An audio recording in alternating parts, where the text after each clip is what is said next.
विदेशमा गएर हाम्रा चेलीबेटीहरूले आफूले बेचिएर कमाएर पठाएको पैसा पनि त्यही 16 परिवार तस्करहरू, 10 परिवार नेपाली र 16 परिवार मारवाडीहरू छन्। मैले फेरि सबै मारवाडीलाई भने होइन, मारवाडीहरूभित्र पनि मारवाडीले सिद्ध्याएको छ क्या, ती मारवाडीहरू मसँग कन्ट्याक्टमा छन्। अहिले यो भनेको नेपालको डिप स्टेट हो, यसलाई टुक्र्याउँ न, छुटाउँ। काकाले पनि बोल्नुहुन्छ नि कहिले कहिले, काकाले त 10 परिवारमा छ भनेर पहिला भन्नुभएको थियो। 16 परिवार मारवाडी र 10 जना नेपालीको हातमा हामी सबैको उहाँहरूको भविष्य छ। यो कुरालाई काटौँ न, यो कुरालाई काटेर कमसेकम उहाँहरूलाई बचाउँ भनेर म लागेको। म उहाँहरूलाई नै बचाउने हुँदाखेरि आज 14 पल्ट जेल परे। सर्वोच्च अदालतले त मलाई तपाईँको चाहिँ नि 13 पल्ट त काका यो नेपालको इतिहासमा बन्दी प्रत्यक्षीकरण रिटबाट छोडेको। इतिहास यत्रो एउटा यज्ञमन्त्री बनजाडेको मात्रै आउँथ्यो जहिले, अहिले हरेक रिटमा दुर्गा परसाई भनेर आउँछ। जेएनजी आन्दोलनको वातावरण बनाइदिएको हामीले हो, भ्रष्टाचार विरुद्धको सबैभन्दा ठुलो अभियान चालेको।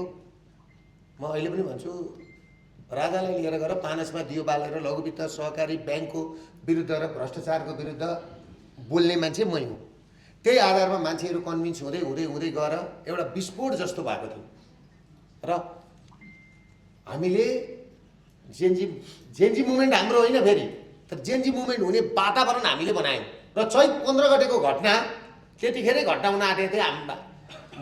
मलाई थाहा छ नि त्यो घटना त। म त्यो दिन अलिकति गाडीबाट उत्रेर 5 मिनट मात्रै उता गएको थिएँ पनि म त्यहीँ लड्ने थिएँ। म त गाडीबाट उत्रेर गाडीभित्रै छिरेर पुलिसको भित्र छिरेको बाँच्नलाई हो नि त है। त्यस पछाडि यो रचियो, यो अलिक पछाडि गर्ने मुभमेन्टलाई अलिक अगाडि गरियो। त्यस पछाडि अब दुर्गा परसाईले पल्टाउँछ है भनेर म जेलबाट निस्केको 12-15 दिनमा त जेएनजी मुभमेन्ट भयो। जेएनजी मुभमेन्ट हुनुभन्दा 7 दिन अगाडि मैले स्टाटसले लेखेको छु। मैले अघि तपाईँलाई एउटा कुरा के भने यो सबै प्लानमा भएको। फुटबलबाट रवि लामिछानेलाई त्यहाँ किन ल्याउनु? इनु संसारी त्यहाँ छ, आइएसआईको मान्छे, दाउद इब्राहिम, यो सबै कुरा कसैले भन्दैन, मैले भन्ने ल। र एउटा कुरा त्यो हो।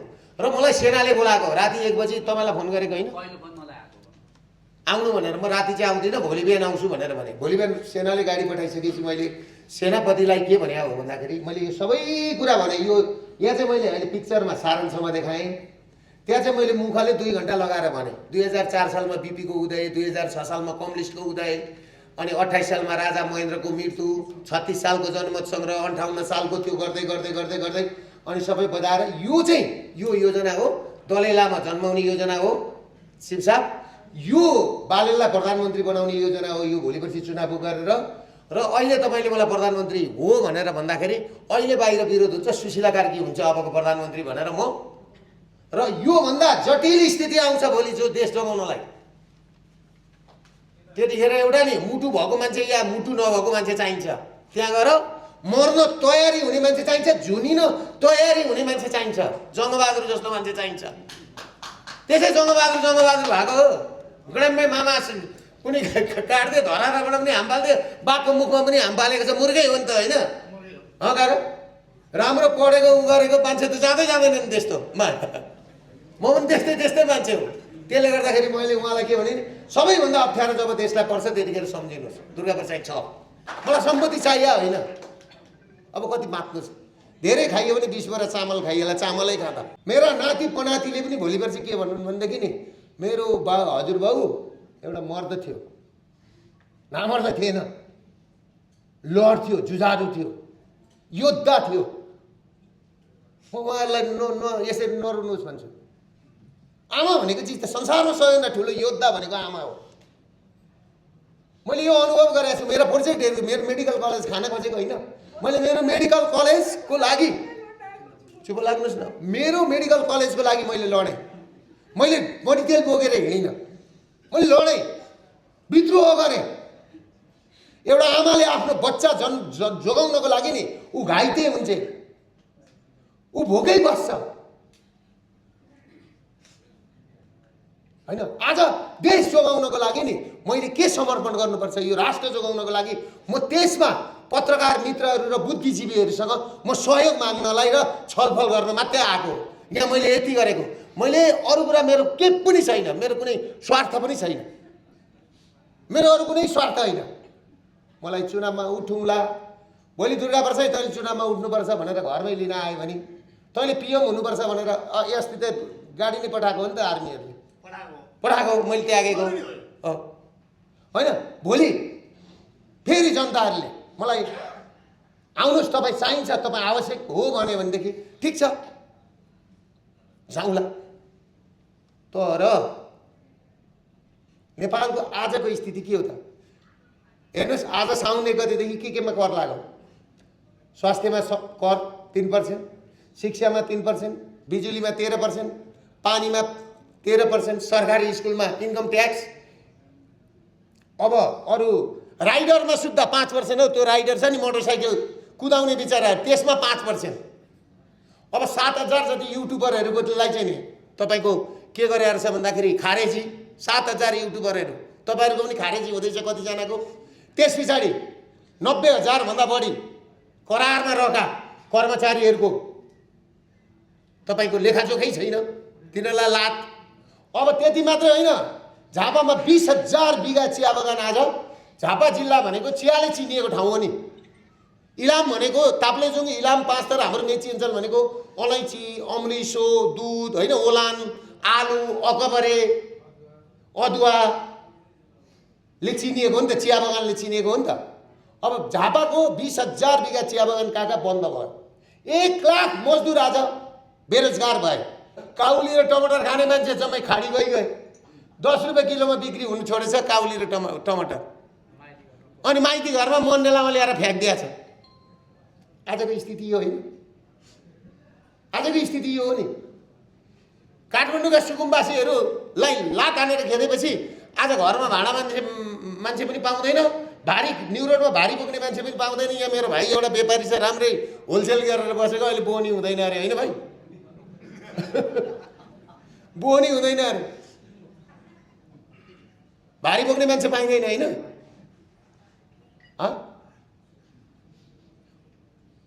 हेर्नुहोस् नेपालको स्थिति, यथार्थ स्थिति त मैले बुझाइदिएँ नि। बुझाएपछि मैले आज पत्रकार साथीहरूसँग धेरै ठुलो आश गरेको थिएँ। यहाँ भूषण दाल आउनुहुन्छ, गुणराज लुइटेल आउनुहुन्छ, प्रतीक प्रधान आउनुहुन्छ, छन् नि त सेलिब्रेटी पत्रकारहरू नि त। हिजो त गोविन्द केसी घोडापै काना बोकेर हिँड्ने उहाँहरूले।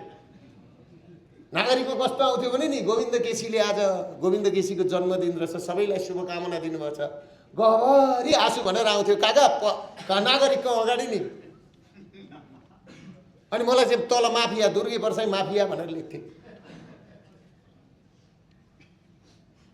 हिजो मैले गुणराज दाईलाई मैले फोन गरेर भन्दाखेरि दुर्गाजी तपाईँले भनेको कुरा त ट्याक्कै पुगो त हो। अमेरिकन एउटा पत्रिका कुनले पो अरे आनन्द कुनले होइन को त्यो तपाईँलाई पठाएको छ। अनि उहाँलाई नै भन्नु तपाईँले भनेको कुरा त ट्याक्कै पुगेको थियो दुर्गाजी, कसरी थाहा पाउनुहुन्छ तपाईँले? अनि म माथि पाथिभराको फेदमा जन्मेको त्यो माताको शक्ति छ मलाई भनेर भने क्या मैले बोले। यी आज मैले देखाएँ नि काका जति कुरा, यी त संक्षिप्त मात्रै हो, यी संक्षिप्त मात्रै हो।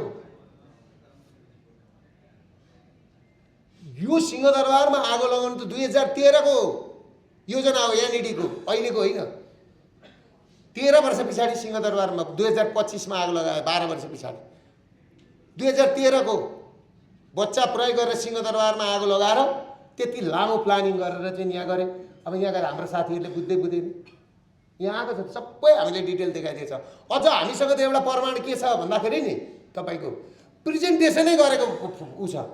यसरी यहाँबाट छिर्ने, यसरी माथि ढोकाहरू खुल्ला गर्ने, त्यो त सबै यो त हाइड्रोजन त अक्सिजनबाट चल्ने, त्यो अक्सिजन भएपछि चाहिँ वारवार जाने हुन्छ नि केमिकल। सिंहदरबारको हो ती सबै झ्यालहरू खुल्ला थियो नि। कुन अरे त्यो पत्रिका? Time journalist. अमेरिकाको टाइम जर्नलिस्टमा दलाई लामाको कुरा आयो। सम्पूर्ण राष्ट्रवादी शक्तिहरू एक ठाउँमा आउँ। मेरो कुरा त्यो हो। यहाँ चेलीबेटीहरूले गर्दाखेरि मलाई आज धेरै कुरा गर्ने मन थियो। यहाँ छेउमा रोएर बस्नुभएको छ। अब यहाँ फेरि म यहाँ अब मेरो काका हुनुहुन्छ, नेपालमा सबैभन्दा बढी पढेको मान्छे काका। अब उहाँभन्दा विज्ञ को छ त? अब उहाँले पढाउनु ल क्याम्पस एलएलएम को विद्यार्थी काका कहिले एलएलएम गरेर आउनुभएको काकाले? 33 वर्ष एलएलएम गरेर आउनुभएको हो, त्यो पनि अमेरिकाबाट होइन काकाले, इन्डियाबाट एलएलएम गरेर आउनुभएको। काकालाई कति अप्ठ्यारो, आफू एलएलएम गरेर आउनुभएको छ, अगाडिपट्टि बहस गर्नुपर्छ एसएलसी पास गरेका जजसँग। कति अप्ठ्यारो भयो होला, हो कि होइन? सायद त्यही भएर होला काकाले यो लो क्याम्पस नि अलिकति मैले यो गर्नुपर्छ भनेर भनेको।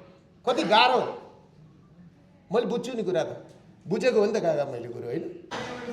काका हामी बसौँ न एकछिन, पर्जललाई पनि बोलाउँ, मलाई यता पर्जललाई उतापट्टिको सेक्रेटरी दुर्गा दाइ खासमा के हो यो कुरा यो पार्टीमा भित्राउने तयारी हुन्छ पार्टी हम नेता बोल्ने आज डाक्टर साहबको नाम धेरै लिनुभयो यो कुरा सिन्द्रौलाको के हो रहस्य? यो रहस्य केही पनि होइन, काका